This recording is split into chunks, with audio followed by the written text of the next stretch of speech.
A crise entre Lula e o Congresso esvaziou a cerimônia de sanção da isenção no imposto de renda. Os presidentes da Câmara, Hugo Motta, e do Senado, Davi Alcolumbre, não foram ao evento. Normalmente isso acontece. A reportagem é de Luciana Amaral. Em nota, a cúpula do Congresso buscou imprimir um tom de comunhão institucional, celebrando a isenção e a autonomia dos três poderes. Os presidentes do Senado e da Câmara não quiseram aparecer ao lado de Lula e dispensaram o evento para a sanção da lei, reflexo da escalada da crise do petista com Davi Alcolumbre e Hugo Motta. A relação com Alcolumbre desandou depois de Lula indicar Jorge Messias ao STF e preterir o senador Rodrigo Pacheco. Em resposta, o presidente do Senado fez passar a pauta-bomba que acrescenta 2 bilhões de reais ao rombo estimado de 2026, elevando a 32 bilhões de reais o total de receitas que o governo agora busca para fechar o orçamento. Alcolumbre também deu um prazo curto a Messias.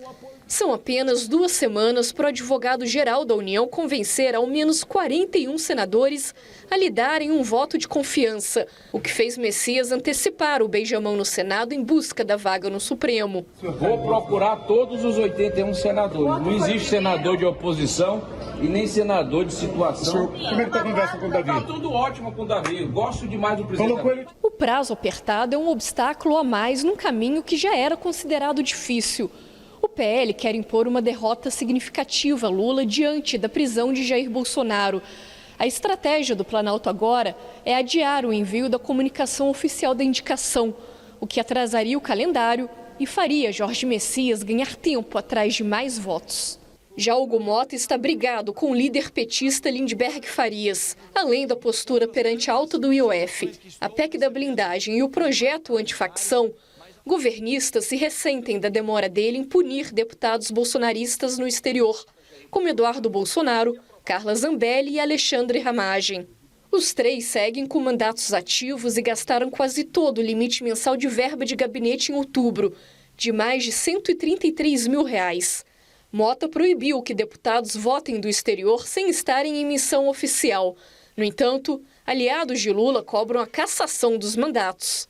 Em meio ao desgaste na relação com o Congresso, Lula ressaltou projetos que podem deixar Câmara e Senado pressionados por causa do forte apelo popular diante das eleições de 2026, como o fim da escala de trabalho 6x1. A gente não pode continuar com a mesma jornada de trabalho de 1943, não é possível.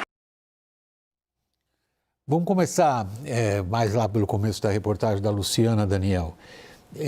Se essa briga escala, como parece que está escalando, eu estou dando ênfase nesse verbo, parece que está escalando, a gente tem dificuldade de aprovação das leis orçamentárias, a gente tem dificuldades de manutenção de um mínimo de equilíbrio nas contas públicas, a gente tem um presidente que realmente pela primeira vez na história, nunca antes nesse país, tem uma escolha dele rejeitada pelo Supremo. Está indo nessa direção, Daniel? William, embora haja um quê de teatralidade nessa briga, me parece que os efeitos concretos do mal-estar transcendem qualquer ato cênico. O que a gente tem até o final do ano, e são só mais 26 dias de atividade parlamentar antes do recesso, é uma necessidade de não só aprovar as 2 peças do orçamento, LDO e LOA. O governo, até para conseguir aprovar o orçamento, precisa incluir uma série de elementos ali que projetam ganhos de arrecadação no ano que vem. Por exemplo, a taxação maior de fintechs e de bets. O relatório foi apresentado hoje no Senado, mas ainda tem um caminho longo, precisa ser aprovado e passar para a Câmara. Conta com 20 bilhões de reais de um corte linear de incentivos fiscais, tributários, que estão na boca ali de votação na Câmara e ainda precisam do Senado. Não vai conseguir fazer isso sem muita boa vontade da Câmara. E boa vontade é tudo que não teve. Sabe o que foi aprovado hoje no lugar do que eu acabei de mencionar? Licença compensatória para os servidores do TCU. Extensão de um penduricalho que já existe em alguns segmentos da Justiça, para o Tribunal de Contas da União. A cada 3 dias trabalhados, ganha-se 1 de licença. Vamos fazer essa votação aqui no WW para ver se a gente ganha também? A sua votação qual é? Se está aí aprovado ou não? Não tem muita dúvida. Aí é fácil apostar nesse cavalo, Daniel. Aliás, é a manchete de todo mundo que o Brasil gasta 20 bilhões com super salários. De todo mundo agora à noite, todo mundo. Um estudo divulgado agora há pouco. Thaís, para onde caminha esse eu peito você, você me peita e nós perdemos juntos? William, é uma escalada de responsabilidade. É uma escalada de entregar para o país um custo de uma briga política que ninguém tem nada a ver com isso, né?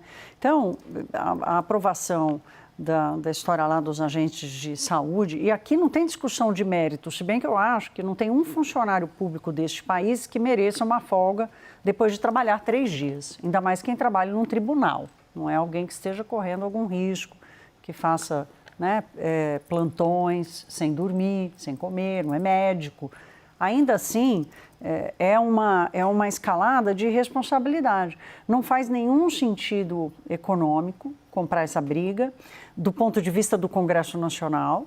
Então, assim, eu fico bastante chocada. Assim, a gente já assistiu a outros episódios, lá na época do Eduardo Cunha com a Dilma, quando começou essa história das emendas e tal, a gente já assistia a episódios dessa escalada de responsabilidade.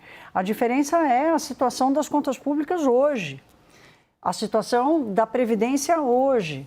E aí, do outro lado, você tem um governo que quer dobrar a aposta, o presidente Lula quer dobrar a aposta. Então, ele não está satisfeito só com a isenção do imposto de renda, não está satisfeito com o benefício da eletricidade, da conta de luz, do gás, né? Ele quer dobrar essa aposta. Não vai ser viável fazer qualquer tipo de mudança, nem para transporte público gratuito e nem mesmo para mudança da jornada de trabalho no ano que vem. Quer dizer, pelo menos essa é a leitura. Então, eu lamento muito, mas é uma, como diria o nosso querido Boris Casoy, é uma vergonha o que está acontecendo. Boa lembrança. Caio, se a gente olha os últimos, e é sempre tão volátil como que a confiança política no Palácio do Planalto sobe ou desce. Ela deve estar bem alta. Olha só, o principal adversário na cadeia, sem grandes comoções populares. Na verdade, só uma certa ala esperava isso, ninguém esperava uma grande comoção popular. Tem o anúncio hoje, com enorme pompa e circunstância, da isenção para quem ganha até 5 mil. Isso atinge milhões de brasileiros, portanto, milhões de eleitores. Vem daí essa confiança de peitar o Congresso, no lugar onde ele não tem voto? O Palácio do Planalto, ele nota que os enfrentamentos com o Congresso acabam sendo revertidos a seu favor, né? Nas 2, 3 ocasiões recentes, neste semestre inclusive, na questão do IOF, questão da desoneração, nos embates que teve com o Congresso, ele PEC avalia... da blindagem. Sim, a própria PEC da blindagem e o próprio PL antifacção também, né? Porque ele conseguiu ali, de alguma maneira, não foi uma vitória, mas ele conseguiu, de alguma maneira, neutralizar e tentar passar aquela ideia de que o projeto da direita impedia a Polícia Federal de investigar. Isso foi uma narrativa que ela pegou bem até em rede social. Então, o confronto com o Congresso, na visão do Palácio do Planalto, a depender do tema, ele dá frutos, né, positivos para o Congresso. Nesse caso específico, e no caso específico do Supremo Tribunal Federal, eu sinto o Palácio muito seguro na escolha, é uma prerrogativa presidencial, mas eu sinto também eles não... Assim, o presidente Lula, isso eu chequei pouco antes de entrar no estúdio, até para fazer o prime time, não procurou, o Lula não procurou o Davi. Assim, então parece que a opção do confronto, e deveria ter procurado, né? Já deveria ter procurado desde a semana passada, já deveria ter procurado antes de fazer o anúncio no Jorge Messias. E aí amanhã já tem uma semana desse anúncio. Então parece que tem uma aposta do confronto, porque a visão também do Congresso na opinião pública não é positiva. E se você tem um governo que confronta um poder que não tem uma visão positiva... Agora vamos inverter. Né? Vamos inverter. Aparentemente, também o Congresso acha que peitar o Executivo lhe dá popularidade, Daniel? Eu acho que é mais pode até ser isso, mas eu acho que o que está prevalecendo muito nesse momento é um sentimento de ingratidão por parte das duas principais lideranças, dos presidentes da Câmara e do Senado, porque vamos tentar pensar com a cabeça deles, né? A cabeça do Hugo Mota, por exemplo. Poxa, eu estou segurando aqui, estou levando uma pancadaria da direita porque eu não estou pautando anistia. Viabilizei a aprovação do imposto de renda. Isenção do imposto de renda. Aprovei ali, matei no peito e na mesma semana em que vencia a MP da Luz do Povo, né, da extensão da tarifa social, Câmara e Senado votaram ao mesmo tempo. Davi Alcolumbre também deu todos os sinais de que não votaria anistia. Evitaram quanto puderam CPMI do INSS. Então, coloca tudo isso na conta e como que eles estão sendo retratados nas redes sociais e na cabeça deles, por iniciativa do PT e da SECOM, como inimigos do povo, naquela velha história do ricos contra pobres. E o Hugo Mota personificou essa ideia. Ele atribui muito à SECOM e ao PT, não vai dizer isso publicamente, mas está muito magoado, genuinamente magoado. Então, existe esse sentimento e aí a questão é a forma como se responde. A forma como se tem respondido é a da irresponsabilidade compartilhada que a gente comentou aqui na primeira intervenção. Tem um ponto interessante aqui. Hoje, nessa cerimônia do Palácio, o ministro da Fazenda, Fernando Haddad, agradeceu... A cerimônia da isenção do imposto de renda. Oi? Na isenção do imposto de renda, lá no Palácio, o ministro da Fazenda, Fernando Haddad, agradeceu ao Congresso Nacional. Existe um esforço dentro da Fazenda de manter um canal de comunicação, de articulação política no Congresso Nacional.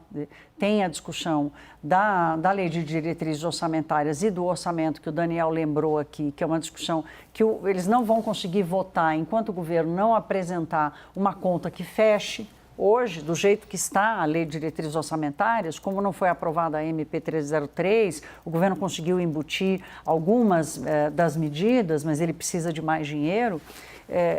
Sem essa compensação, a LDO não fecha. E se a LDO não fecha como está, o governo tem, inclusive, que mudar a meta fiscal. Mas não é isso que espera-se que aconteça. Então, primeiro tem o movimento do ministro Fernando Haddad, de alguma forma, tentar botar panos quentes, e ele sabe que ele tem um desafio gigante lá.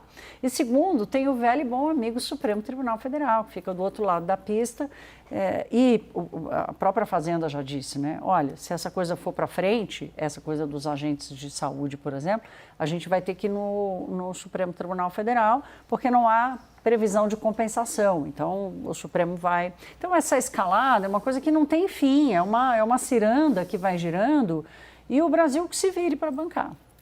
Agora, Caio, você que é um veterano na cobertura da política em Brasília, eu também tive muito tempo fazendo isso direto, faz mais tempo que você, mais atrás que você, mas também passei um bom tempo.